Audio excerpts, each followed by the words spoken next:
আল্লাহ রাব্বুল আলামিন বলতেছেন আমি 18,000 কম বেশি মাখলুকাত সৃষ্টি করছি। আল্লাহ বলতেছেন এর ভিতরে দুইটা মাখলুকাত, একটা হলো মানুষ আর একটা হলো জিন। কয়টা? এই দুইটা মাখলুকাত আমি সৃষ্টি করলাম কেন? আল্লাহ বলতেছেন আমার ইবাদতের জন্য। সবাই বলি সুবহানাল্লাহ। আল্লাহ রাব্বুল আলামিন আমাদেরকে বানাইছেন কেন? মুখ খুলে সবাই বলেন কিসের জন্য? এখন বলতে পারেন হুজুর তাহলে অন্যান্য মাখলুকাত গুলো আল্লাহ কেন বানাইলেন? আল্লাহ রাব্বুল আলামিন ওই সত্য কোরআনুল কারীমের ভিতরে ঘোষণা করেন ওয়া খুলিকা লাকুম মা ফিল আরদি জামিআ। অন্যান্য মাখলুকাত গুলো আমি কেন বানাইলাম তোমরা শুইনা নাও। আমি অন্যান্য মাখলুকাত গুলো বানাইলাম তোমাদের জন্য। সুবহানাল্লাহ। অন্যান্য মাখলুকাত আল্লাহ আমাদের জন্য বানাইছেন, এখনই বুঝবেন। এই যে আমরা সূর্য দেখতেছি, এই সূর্য আমাদের দরকার আছে না নাই? সূর্য না থাকলে মানুষ থাকবে? দুনিয়া থাকবে? মানুষ বাঁচবে? তাহলে সূর্য আমাদের মানুষের দরকার আছে। একটা মানুষ যদি দুনিয়া না থাকে সূর্যের হবে কি? ভালো করে বুঝেন, কিছু হবে? তাহলে সূর্য আমাদের জন্য বানাইছে, কথা কয় না? এই পানির ভিতরে মাছ আমাদের দরকার আছে। একটা মানুষ না থাকলে মাছের হবে কি? তাহলে মাছ বানাইছে আল্লাহ কাদের জন্য? গরু আমাদের লাগে। এই একটা মানুষ দুনিয়া না থাকলে গরু হবে কি? তাহলে গরু আল্লাহ বানাইছে আসতে কন আমাদের জন্য। গাছ আমাদের দরকার আছে। একটা মানুষ দুনিয়া না থাকলে গাছের কি হবে? তাইলে সমস্ত মাখলুকাত আল্লাহ বানাইছেন আমাদের জন্য। আর আমাদেরকে আল্লাহ বানাইছেন আর একটু আসতে কন তার ইবাদতের জন্য। এখন ইবাদত বোঝা লাগবে না, এই বুঝের জন্য মাহফিল, কথা ঠিক না? ইবাদত একটা আরবি শব্দ। ইবাদত কি শব্দ? উর্দুতে বলে গোলামি, বাংলা অর্থ মালিকের হুকুম অনুযায়ী চলা। এটা মুখস্থ করেন, বলেন মালিকের হুকুম অনুযায়ী চলার নামই হলো ইবাদত। বলেন মালিকের হুকুম অনুযায়ী চলার নামই হলো ইবাদত। কথা ঠিক আছে? এখন আমার বাজানদেরকে বলবো এইটা একটু সহজ বোঝার জন্য। এই নামাজ ইবাদত না? আসতে পারে নামাজ পড়া, নামাজ না পড়াও কিন্তু ইবাদত। এটা বুঝলেই হইবে। রোজা, রোজা আল্লাহ আমাদের জন্য ফরজ করছেন ইবাদত। আবার রোজা না রাখাও কিন্তু ইবাদত। আমার কাছে আশ্চর্য লাগছে না? এখনই বুঝবেন সূর্য উঠতেছে, ওই সময় যদি কেউ নামাজ পড়েন সব না গুনাহ? আবার কোন সূর্য যে মাথার উপরে চলে আসছে, এই নামাজ পড়ছেন সব না গুনাহ? সূর্য ডুবতেছে, ওই সময় যদি নামাজ পড়েন সব না গুনাহ? পড়ছেন নামাজ, পাইছেন কি? নামাজ পড়ে সব পান নাই। ভালো করে বোঝেন। এই রোজা রাখলে সব না গুনাহ? কিন্তু কেউ যদি ঈদের দিন রোজা রাখেন সব না গুনাহ? রাখছেন রোজা, পাইছেন কি? কারণ কি বলেন? ওই নামাজটা মালিকের হুকুম অনুযায়ী হয় নাই, এই জন্য নামাজ পড়ছেন সব পান নাই। ওই রোজাটা মালিকের হুকুম অনুযায়ী হয় নাই, এই জন্য রোজা রাখছেন সব পান নাই, পাইছেন আমল নামায় গুনাহ। তাহলে এক কথায় যেই কাজটা মালিকের হুকুম অনুযায়ী হবে সেটা ইবাদতের ভিতরে গণ্য হবে। এইটা কি আলহামদুলিল্লাহ বুঝাতে পারলাম? এটা বুঝাতে পারলাম? এখন আলহামদুলিল্লাহ। তাহলে এখন ওয়াজ করা সহজ হয়েছে না? মাশাআল্লাহ। এখন আমার বাজানদেরকে বলি, এই আমার মালিকের হুকুম প্রতিটা মানুষের ব্যক্তিগত জীবনে আছে না নাই? মুখ খুললে বললেন। পারিবারিক জীবনে, এই সামাজিক জীবনে, এই ব্যবসা বাণিজ্যে, রাজনৈতিক, আন্তর্জাতিক, সুরাতে সিরাতে, এই সব ক্ষেত্রে মালিকের হুকুম আছে। তাহলে এইটা বোঝা লাগবে। এখন এই ব্যক্তিগত জীবন অনেকে তো গুরুত্ব দেন না, রাগ করিয়েন না কেউ, বাজার বোঝার চেষ্টা করে, বোঝার চেষ্টা করে। এই যে লাম্বা জামা কইছিন আমরা গাই দেই, এই পোশাকের ব্যাপারে মালিকের কোনো হুকুম নাই? আছে? আমার মালিক কি বলছে? লেবাসুত তাকওয়া যালিকা খায়র। আমার মালিক বলতেছেন পরহেজগারি লেবাস তোমাদের জন্য উত্তম। সবাই বলি সুবহানাল্লাহ। পরহেজগারি লেবাস কোনটা এটা বোঝা লাগবে না? আল্লাহর রাসূলকে আল্লাহ পাঠাইছেন শান্তির দূত হিসাবে দুনিয়াতে, কথা ঠিক কিনা? আল্লাহ রাসূল সাল্লাল্লাহু আলাইহি ওয়াসাল্লাম বলেন বুইসতু মুআল্লিমা, আল্লাহ রাব্বুল আলামিন আমাকে পাঠাইছেন ওস্তাদ হিসাবে। কি হিসাবে? কি হিসাবে? এখন ওস্তাদ হইলে ছাত্র লাগে না? ছাত্র কারা বলেন? সাহাবায়ে কেরাম। বলেন কারা? এই সাহাবায়ে কেরামের সংখ্যা প্রায় 1.25 থেকে 1.5 লক্ষের কাছাকাছি। কথা বুঝেন? তাহলে সাহাবায়ে কেরামরা হইল সরাসরি আল্লাহ রাসূল সাল্লাল্লাহু আলাইহি ওয়াসাল্লামের ছাত্র। কথা ঠিক? এখন তালাশ করা লাগবে আল্লাহ রাসূল সাল্লাল্লাহু আলাইহি ওয়াসাল্লাম নিজে কোন পোশাক পরছেন এবং কোন পোশাক পরতে বলছেন।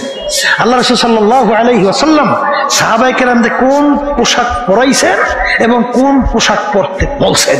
এইটা হইল পরহেজগারি লেবাস। আস্তে কয়, কথা ঠিক কিনা? এক শ্রেণী বর্তমানে আমার বাজানরা বের হয়েছে, পোশাকের ব্যাপারে কোনো গুরুত্ব দেয় না। ঠিক না? গুরুত্ব তো দেই না, বরঞ্চ এখন তারা আমেরিকা, লন্ডন, চীন, ভারত এবং বিভিন্ন বিজাতি এদের যে পোশাক আছে না, এই half shirt, full shirt, Hawaii shirt, full pant আছে না? আসতে কয় দেখি লম্বা জামার মধ্যে সব থাকছে নাই? কইতেছে এই দাড়ির মধ্যে ইসলাম থাকছে, এই মিয়া চুলের মধ্যে ইসলাম থাকছে, টুপির মধ্যে ইসলাম থাকছে, এই জামার মধ্যে ইসলাম থাকছে। তাহলে এই ইসলাম ঠেকছে কোন জায়গায়? তোমার বলে ইসলাম কোন জায়গায় ঠেকে না। ওই একটা প্রবাদ বাক্য আছে মেয়া, ওই যে একজনে শখ বুঝেন তো?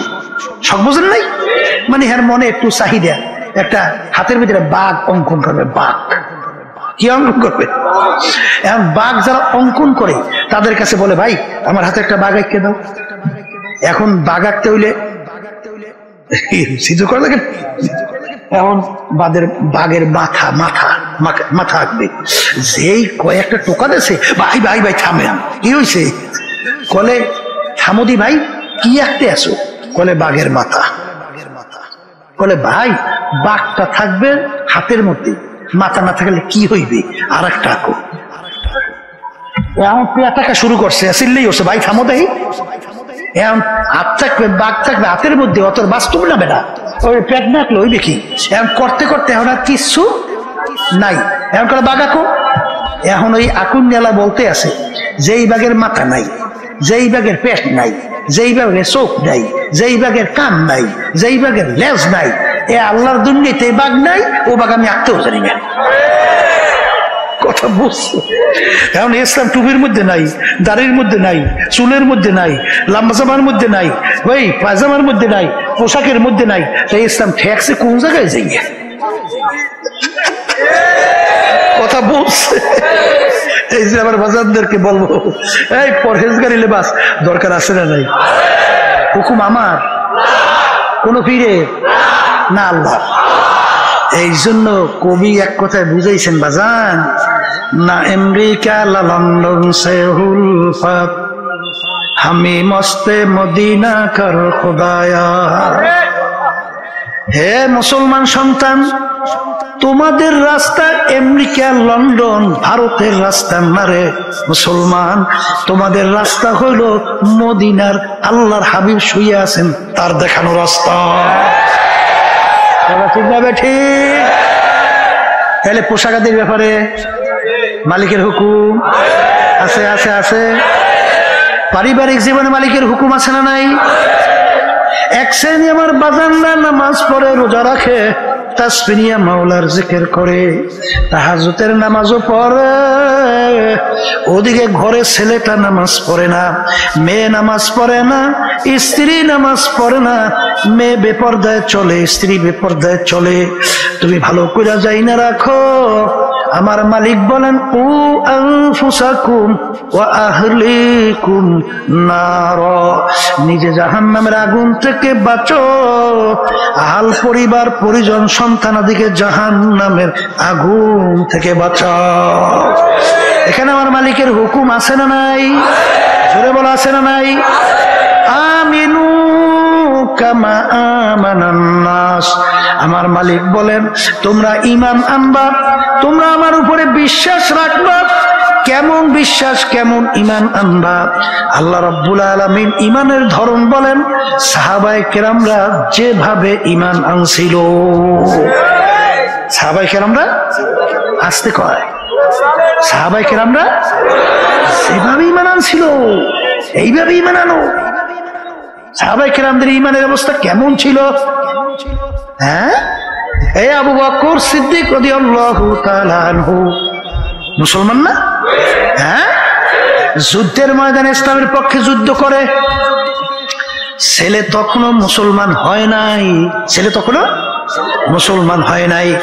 ওই ছেলে তো কাফেরের পক্ষে যুদ্ধ করে, পরবর্তী ছেলে মুসলমান হয়ে গেল। এক সময় ছেলে ডাক দিয়ে বলে, আব্বাজান অমুক যুদ্ধে এমন কায়দায় আপনি আমার সামনে পড়ছিলেন, ইচ্ছা করলে আপনাকে আমি কতল করতে পারতাম, কিন্তু যেহেতু আপনি আমার আব্বা এই জন্য আপনাকে আমি কতল করি নাই। আবু বকর সিদ্দিক রাদিয়াল্লাহু তাআলা আনহু বলেন, এ আমার বৎস শোনো, আমি খোদার কসম করে বলছি, ওই সময় যদি তুমি আমার সামনে পড়তাও, সঙ্গে সঙ্গে তরবারি দিয়ে তোমার মাথা আমি দ্বিখণ্ডিত করে ফেলতাম। কারণ কারণ কারণ তখন তুমি আমার আল্লাহর শত্রু, তখন তুমি আমার রাসূলের শত্রু, তখন তুমি ইসলামের শত্রু, তখন তুমি আমারও শত্রু। হে আল্লাহর বান্দারা, হাদিসের ভিতরে আসছে আল্লাহ রাসূল সাল্লাল্লাহু আলাইহি ওয়াসাল্লাম বলেন, কিয়ামতের ময়দানে 7 প্রকার লোককে রব্বুল আলামিন ডাইকা ডাইকা তার স্পেশাল আরশে ছায়া দান করবে। কয় প্রকার? এর ভিতরে এক প্রকার হলো হুব্বু ফিল্লাহ বুগযু ফিল্লাহ, যারা মহব্বত রাখবেও আল্লাহর জন্য, অর্থাৎ আল্লাহর সন্তুষ্টির জন্য, আর যারা মহব্বত ভাঙবে ছাড়বেও আল্লাহর সন্তুষ্টির জন্য, এই দলীয় লোকদেরকে রব্বুল আলামিন ডাইকা তার আরশে ছায়া দান করবে। কথা ঠিক না ঠিক? বর্তমানে এক শ্রেণী আমার বাজানরা বেরোছে, দল করে, দল আসতে করে, কি করে বোঝেন নাই মনে হয়, কি করে? এই দলের নেতা নেত্রী ইসলামের বিরুদ্ধে আইন পাশ করলো না ইসলামের বিরুদ্ধে হুকুম দিল, আরে নাকি নাকি না নাকি করলো, চিন্তা ভাবনা না কইরা দল করে তো করে, দল ছাড়ে না। তাইলে এখন এই আল্লাহর হুকুমের বিরুদ্ধে যারা আইন পাশ করবে, আল্লাহর হুকুমের বিরুদ্ধে যারা অন্যায়কে প্রশ্রয় দেবে, আল্লাহর হুকুমের বিরুদ্ধে যারা মিথ্যাচার করবে, এদের সঙ্গে যারা দল করবে, এদের মহব্বত কি আল্লাহ রাজি খুশির জন্য না কার জন্য? হ্যাঁ, তুমি ভালো করে যাই না রাখো, নামাজ পড়তে পড়তে তোমার কপালে দাগ পড়তে পারে, তুমি তাসবিহ নিয়ে 24 ঘন্টা আমার মালিকের জিকির করতে পারো, হজ 10 বার করতে পারো, কিন্তু তুমি ভালো করে যাই না রাখো, তোমার মহব্বত যদি আল্লাহর জন্য না হয়, মহব্বত ছাড়াও যদি আল্লাহর জন্য না হয়, তোমার জায়গা ওই কিয়ামতের ময়দানে আল্লাহর আরশে হবে না। তাহলে কিন্তু আল্লাহ রাসূল সাল্লাল্লাহু আলাইহি ওয়াসাল্লাম হাদিস মিথ্যা হইয়া যায়। জোরে বলে নাউযুবিল্লাহ। আমি আমার ভাইদেরকে বলবো, পর্দা আলে মা বোনদেরকে বলবো, এক শ্রেণী আমার বাজানরা মনে করে নামাজ পড়ি যথেষ্ট, নাজাত পাইয়া জান্নাতের উঁচু মাকাম, একেবারে ফেরদাউস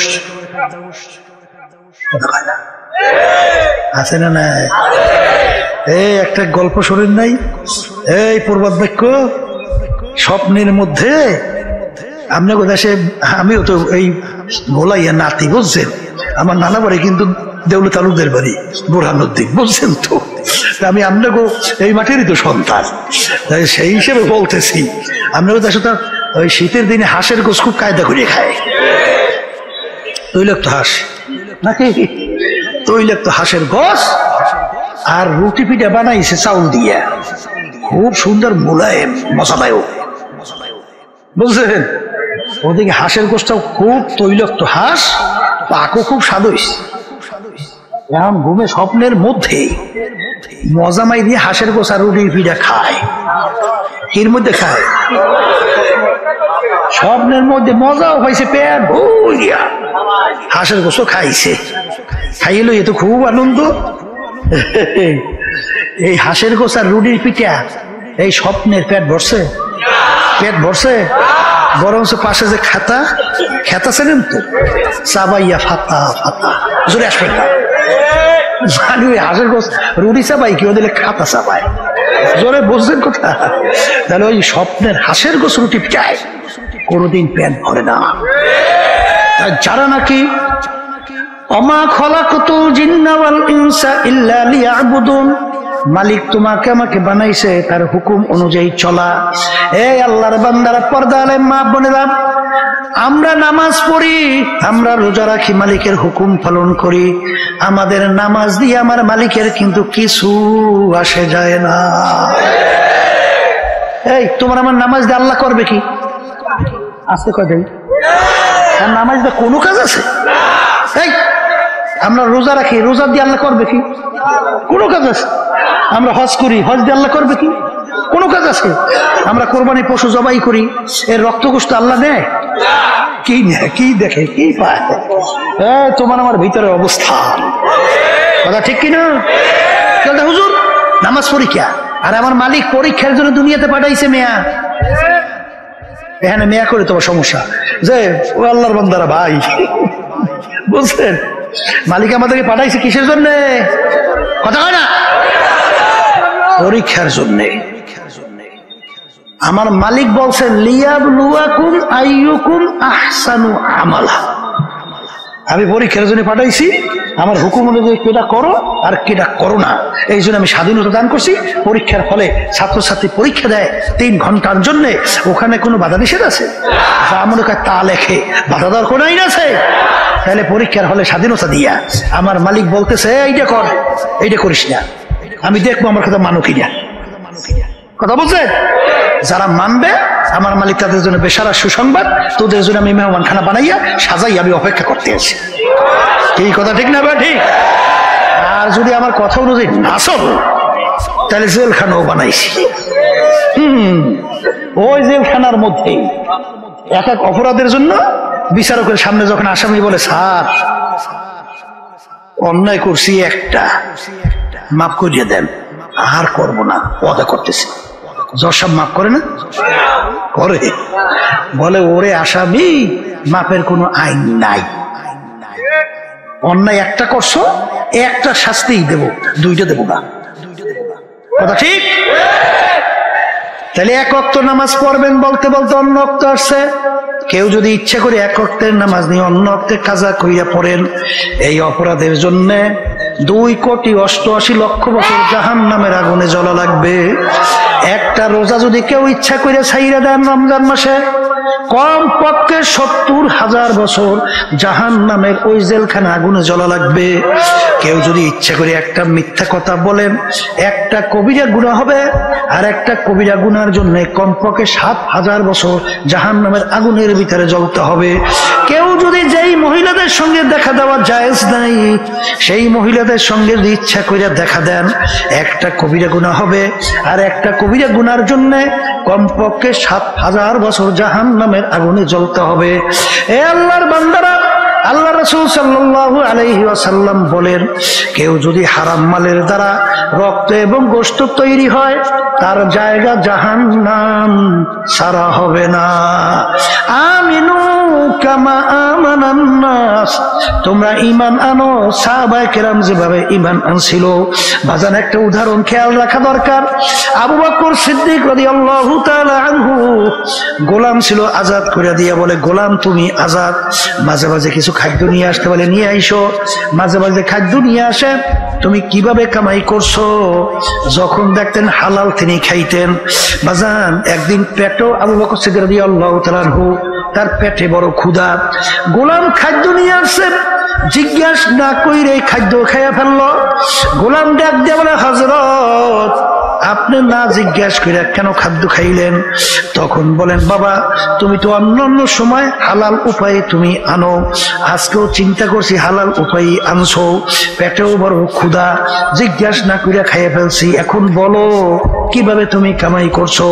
গোলাম বলে, হুজুর আমি যখন কাফের ছিলাম জাদুবিদ্যার মাধ্যমে একটা লোককে তদবির করছিলাম, সেই লোকটার সঙ্গে এখন দেখা লোকটা ভালো হয়ে গেছে, ওই যে ভালো হয়েছে ওই বিনিময় আমাকে এই খাদ্য দিছে। তখন আবু বকর সিদ্দিক রাদিয়াল্লাহু তাআলা আনহু বলেন, আল্লাহু আকবার, আল্লাহু আকবার। বাজান জাদুবিদ্যার মাধ্যমে তদবির করা কামাই সম্পূর্ণ হারাম, তুমি তো আমাকে হারাম খাওয়াইছো। এই কথা বলে তিনি গলার ভিতরে আঙ্গুল দেওয়া শুরু করলো। লোকেরা বলে, হযরত আপনি তো না যাই না খাইছেন, আল্লাহ তো মাফ কইরা দেবে। আর বর্তমানে যদি আমাদের যুগ হইতো কত ফতুয়া বের হইতো, তার কোনো শেষ নাই। কথা ঠিক না? ঠিক। এই আর সে বলতেছে হারাম খাদ্য আমার পেটের ভিতরে আমি হজম হইতে দেবো না। হযরত তাইলে পেট ভইরা পানি খান, পানি খেলে গলার ভিতরে আঙ্গুল দেওয়ার সঙ্গে সঙ্গে খাদ্য বের হয়ে আসবে। তিনি পেট ভইরা পানি খেইলো, গলার ভিতরে আঙ্গুল দিল, বমি হলো, তারপরে হারাম ওই খাদ্য ভিতর থেকে বের হয়ে আসলো। তিনি বলেন, আলহামদুলিল্লাহ, হে আমার মালিক, দয়া মায়া করে হারাম খাদ্য আমার থেকে বের করছেন। এই ছিল তাদের ঈমান, এই ছিল ঈমান। আর বর্তমানে একদল বের হইছে, এই ক্ষমতা পাইয়া ক্ষমতা সম্পূর্ণ দলের সঙ্গে জড়াইয়া টেন্ডারবাজি, সাদাবাজি, জুলুমবাজি, মিথ্যাবাজি, ধোঁকাবাজি, এইটা করে সম্পদ তো গুছায়। শুধু তাই না, এই কানাডা সহ বিভিন্ন দেশে বেগম পাড়া পর্যন্ত তৈরি করে। ওদিকে যখন বয়স হয়, তখন যায় কই, কোলে বইলেন নেতায় হজ করতে যায়, কই হজ করতে যায়, হজ দিয়ে আইসে এখন নেতা রাতে কোনে তসবি যায় না, তসবি করতে আছে, বানছে বেরু একটা লাগাইছে, লম্বা জামা গাই দিয়া, এখন তো একের হাজি সাহেব।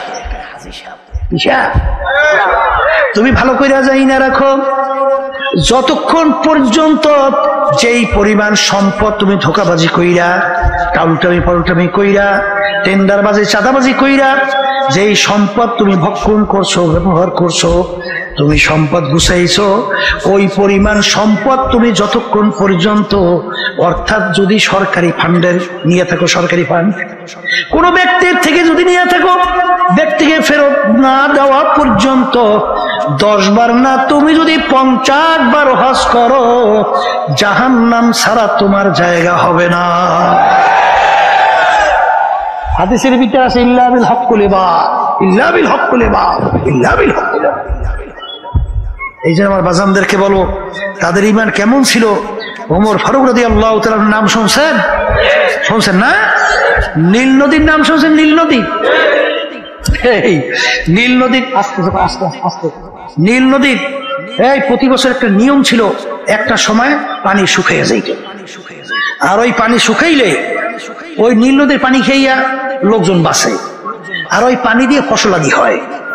পানি শুকিয়ে গেলে মানুষ সব শেষ, কিন্তু করা লাগবে কি, একটা সুন্দরী যুবতী, একটা মেয়েকে ওই নীল নদীর ভিতরে বলি দেওয়া লাগবে, বলি বলেন সবাই, তাহলে নীল নদীর পানি জারি হইত, চালু হইত। এখন ইসলাম যখন নাকি আমিরুল মুমিনিন ওমর ফারুক রাদিয়াল্লাহু তাআলা আনহু তার আয়াতের ভিতরে যখন নীল নদী পরিচালনার দায়িত্ব এলাকায় এসে গেছে, এখন নিয়ম অনুযায়ী তো নীল নদীর পানি শুকাইছে, এখন নিয়ম কি, সুন্দর একটা যুবতী মেয়েকে বলি দেওয়া ইসলামে জায়েজ আছে না? ও কয় কি রাজ নাই। এখন দেখবেন এক শ্রেণী কিন্তু ফতুয়া বাড়ি করবে, এই মিয়া লক্ষ লক্ষ মানুষ তাদের জীবন বাঁচা লাগে না, একটা জান গেলে করার কি, অন্তত লক্ষ লক্ষ মানুষ জীবন তো বাঁচাইতে হইবে, তাহলে একটা তো বলি দেওয়াই যাবে। বর্তমানে একদল বাইরেছে না, এই মিয়া ব্যাপারটা মহিলা তো গুলো একসঙ্গে টেবিলে বইয়ে চা খায়, নাস্তা করে, মিটিং করে, আসতে করে ফতুয়া দিয়ে করে না, না ফতুয়া ছাড়া আসতে কয় দেয়। তোরা ফতুয়া বাইরেছে না, তখন কইবি কি মন্দের ভালো, মন্দের বাংলাদেশেই যদি মন্দের ভালো লাগে, ভালো আছে কোন দেশে? যেই দেশে ৯৯% মতো মুসলমান বসবাস করে, সেই দেশে যদি মন্দের ভালো হয়, ভালো হইবে কোন দেশে? জোরে বলেন, কথা ঠিক না? ঠিক। এখন ইসলামীকে বলি একটা যুবতী মেয়ে জবাই দেওয়া যায় আছে, এখন এলাকার গভর্নর পানি শুকাইছে নদী, যুবতী মেয়ে জবাই না দিলে পানি আসবে না, এখন করা কি? গভর্নরকে বলো কি এত ইসলামে জায়েজ নাই, তাহলে করা লাগবে কি? মানুষ দিয়ে সব মরবে। বলে আমির এর কাছে জানা লাগবে, আমিরুল মুমিনিন ওমর ফারুক রাদিয়াল্লাহু তাআলা আনহু, তার কাছে সংবাদ পৌঁছল, আমির ঘটনা তো এই। আমির বলে বলো কি, একটা সুন্দরী মেয়ে জবাই দেবে, তার ভিতরে পানি আসবে, কথার কথা, তাহলে আমার আল্লাহর ক্ষমতা কোথায়? আমার মালিকের ক্ষমতা কোথায়? আমিরুল মুমিনিন ওমর ফারুক রাদিয়াল্লাহু তাআলা আনহু ওই নীল নদীর কাছে চিঠি লেখে। কি লেখে? আল্লাহ মাফ করুক, আমাকে যুগে হইলো কইতো কি হুনছে হুজুর বলে পাগল হয়ে যেত, আসছে পাগল, নদীর কাছে চিঠি লেখে। হ্যাঁ পাগলামি না, ভালো পাগলামি না, নদীর কাছে চিঠি লেখে। নীল নদী, তুমি যদি আল্লাহর হুকুমে জারি হও, তুমি জারি হইয়া যাও, আর যদি আল্লাহর হুকুমে জারি না হও, তোমার পানি আমাদের লাগবে না। Direct action. চিঠি দিয়ে নদীর ভিতরে ফেলাই দিল। যখন চিঠি নিয়ে নদীর ভিতরে ফেলাইলো, কথার কথা, পানি ফালাইতে চিঠি দেরি, সুমসুম কইরে পানি আইসা নীল নদ পরিপূর্ণ পানি। ওই যে নীল নদী বর্ষে আসুদ আর শুকায় নাই, এর নাম হইল ঈমান। কথা বুঝেন? ওয়ালা নাবলুওয়ান্নাকুম, আমার মালিক বলেন অবশ্যই অবশ্যই তোমাদেরকে পরীক্ষা করবই করব। পরীক্ষা পাস না কই বেহেশতে যাওয়ার কেউ আশা করিয়েন না। কথা ঠিক না? ঠিক। এই জন্য ভাইদেরকে বলো, পর্দা আলে মা বোনদেরকে বলবো, কি পারিবারিক ব্যাপারে মালিকের হুকুম পালন করা লাগবে, এই সাধ্য অনুযায়ী চেষ্টা করা লাগবে। আল্লাহ আমাকে আমাদের সবাইকে তৌফিক দান করুন। এই আল্লাহর বান্দা, ব্যবসা ক্ষেত্রে মালিকের হুকুম নেই? আমার মালিক কি বলছেন? আহাল্লাল্লাহুল বাইআ ওয়া হারামার রিবা, তোমাদের জন্য আমি ব্যবসাকে হালাল ঘোষণা করলাম, সুদ তোমাদের জন্য আমি হারাম ঘোষণা করলাম। আল্লাহ মাফ করুক, বর্তমানে অনেক নামাজি, অনেক মুসল্লি, অনেক হাজি দেখা যায় সম্পদ বাড়াবার জন্য, ব্যবসাকে বাড়াবার জন্য সুদের সঙ্গে ব্যবসা মিশ্রণ কইরা চালায়। নাউজুবিল্লাহ জোরে কম। যার ভিতরে একটা ঈমান আছে, যে পরকাল বিশ্বাস করে, যে আল্লাহকে বিশ্বাস করে, সুদের ৭০টার মতো গুনাহ, এর ভিতরে ছোট্ট গুনাহ নাউজুবিল্লাহ, ঘৃণা জমাবার জন্য মায়ের সাথে অপকর্মের চেয়েও ঘৃণিত গুনাহ হলো ছোট্ট গুনাহ। এত বড় ভয়াবহ গুনাহ সুদের। এই হারামে আরাম আছে? আপনাদের এলাকায় সুদ তো থাকারই কথা, আমাদের এলাকায়ও আছে। যেই করে সুদের সাথে জড়িত, আমি পরীক্ষা করে দেখছি ১০০টার মধ্যে ১০০টা অশান্তি, একেবারে অশান্তি আর অশান্তি, শান্তি বলতে নাই। জোরে বলেন, কথা ঠিক কিনা? আর মেয়ে অন্তরের শান্তি হলো বড় শান্তি, কথা ঠিক না? আর ব্যবসাকে আল্লাহ হালাল ঘোষণা করছেন। এই যে সদিকিন ব্যবসায়ী হবে, সৎ ব্যবসায়ী হবে, আল্লাহ রাব্বুল আলামিন তাকে নবীদের সঙ্গে হাসর করাইবেন, সিদ্দিকিনদের সঙ্গে হাসর করাইবেন। কি ঠিক না? তাহলে ব্যবসা ক্ষেত্রে আল্লাহর হুকুম আছে না? রাজনৈতিক ক্ষেত্রে আমার মালিকের হুকুম আছে না নাই? অনেকে কিন্তু এই ভুলটা এখনো যায় না। আবার সব ওলামায়ে কেরাম আমরা ঠিক মতো আলোচনা আল্লাহ জানে করতে পারি কিনা তাও কইতে পারি না। অনেকে রাজনীতির ব্যাপারে মনে হয় ইসলামের নাই, এরকম একটা ভাবই দেখায়। কথা ঠিক না বেটি? আমি বাজানদেরকে সংক্ষেপে বলি, আমরা নামাজ পড়ি কার হুকুম পালন করি? আল্লাহ কি বলছেন? আকিমুস সালাহ। নামাজ পড়তে কইছে না প্রতিষ্ঠা করতে কইছে? কি করতে কইছে? প্রতিষ্ঠা করতে কইছে। আচ্ছা, এই জন্য আমরা নামাজ পড়ি না? তাহলে মালিক যে বলছেন তোমরা নামাজ প্রতিষ্ঠা করো, সেই মালিকই তো কোরআনুল কারীমের বলছেন আকিমুদ্দিন।